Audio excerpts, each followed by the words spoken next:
A new startup on the Huron campus in Endicott could fill a much-needed component of our area's proposed lithium-ion battery ecosystem. Bridge Green Upcycle held a launch event today for its Infinity Lab and prototype facility. Bridge Green plans to use a mechanical and chemical process to extract such critical minerals as lithium, copper, nickel, and manganese from spent lithium batteries.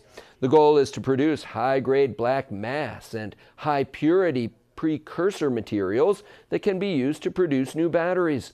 Founder and CEO Balky Iyer was once a graduate student at Binghamton University's Watson School of Engineering and has 20 years of experience in the clean energy sector. He recently returned to Greater Binghamton to form partnerships with the Kauffman Incubator and New Energy New York.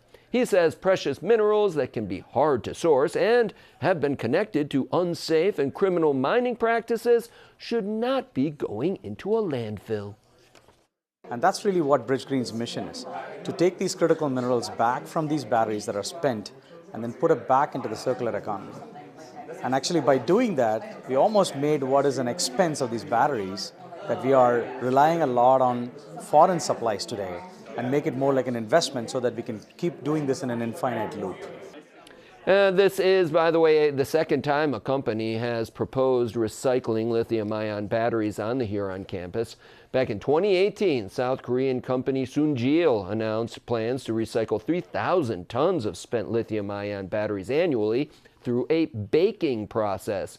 However, opponents of Sunjil called the project an incinerator that would put hazardous chemicals into the air, and they successfully thwarted that project. Iyer says his process is completely different, with no environmental threat to the community. Our process is mostly focused on a chemical process of extracting the critical minerals. We don't burn anything, we don't leave anything on the ground or in the air.